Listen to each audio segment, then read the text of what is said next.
नमस्कार, मैं खुशी और आप देख रहे हैं हिंद सागर।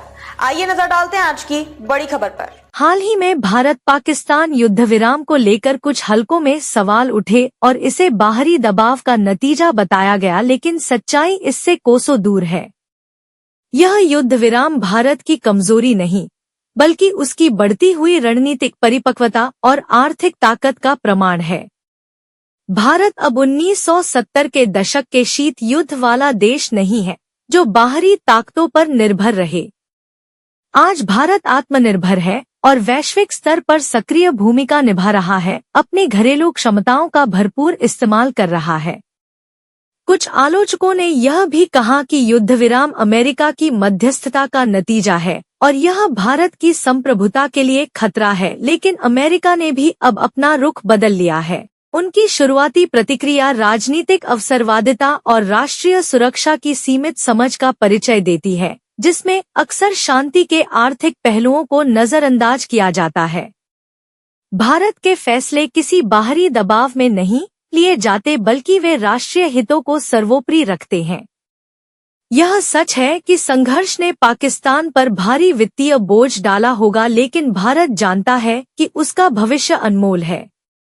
भारत ने न सिर्फ खोने के लिए बहुत कुछ बनाया है, बल्कि उसे सुरक्षित रखने के लिए और भी बहुत कुछ निर्माण करना है। आज भारतीय उद्योग कहीं अधिक उन्नत है और 550 मिलियन से अधिक युवाओं की आबादी पाकिस्तान की पूरी आबादी से दोगुनी से भी ज्यादा है। यह भारत को एक अद्वितीय कार्यबल प्रदान करता है। वैश्विक साझेदारियों के बढ़ते नेटवर्क के साथ यह स्पष्ट है कि भारत ने बहुत कुछ हासिल किया है और उसे संरक्षित करने के लिए बहुत कुछ है। यह भी साफ कर देना जरूरी है कि युद्ध विराम का मतलब आतंकवाद के खिलाफ भारत की लड़ाई को रोकना नहीं है।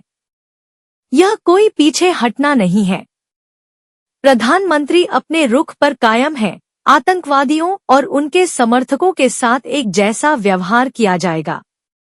जो भी आतंकवाद की मदद करेगा या उसे बढ़ावा देगा, उसे कूटनीतिक और आर्थिक रूप से परिणाम भुगतने होंगे। तुर्की के पाकिस्तान के साथ गठबंधन के बाद भारत में जो स्वतःस्फूर्त सार्वजनिक बहिष्कार देखने को मिला, वह इसी दृढ़ संकल्प का प्रमाण है। यह पारस्परिकता और जवाबदेही का सिद्धांत है और अन्य देशों को भी इस पर ध्यान देना चाहिए। आज के समय में लंबे समय तक चलने वाले संघर्ष की अवसर लागत पिछली दशकों की तुलना में कहीं ज्यादा है। शांति का हर साल भारत की क्षमता में इजाफा करता है।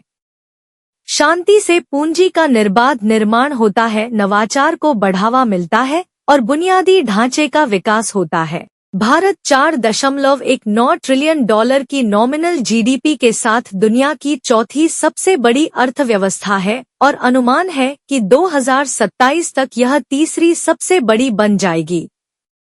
IMF का अनुमान है कि 2025 में भारत की जीडीपी 6.2% बढ़ेगी, जबकि पाकिस्तान की केवल 3%।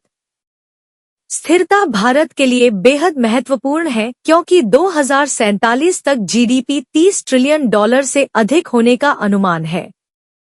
आर्थिक मोर्चे पर भारत पाकिस्तान से कहीं आगे है। भारत के पास 620 बिलियन डॉलर से ज्यादा का विदेशी मुद्रा भंडार है, जो 11 महीने से ज्यादा के आयात को कवर कर सकता है, जबकि पाकिस्तान का भंडार सिर्फ 15 बिलियन डॉलर के आसपास है, जो केवल 3 महीने के आयात के लिए पर्याप्त है। भारत का वैश्विक निर्यात हिस्सा 2005 में 1.2% था, जो 2023 में बढ़कर 2.4% हो गया है, जबकि पाकिस्तान का हिस्सा 0.12% पर ही टिका हुआ है। में अब तक के लिए बस इतना ही। फिर होगी आपसे मुलाकात ऐसी एक और बड़ी खबर के साथ। तब तक के लिए नमस्कार और देखते रहिए हिंद सागर। ऐसे ही लेटेस्ट अपडेट्स के लिए हमारे चैनल को सब्सक्राइब करें और तुरंत नोटिफिकेशन पाने के लिए बेल आइकन प्रेस करना ना भूलें। और यदि आप हमें फेसबुक के माध्यम से देख रहे हैं तो हमारे चैनल को फॉलो जरूर करें।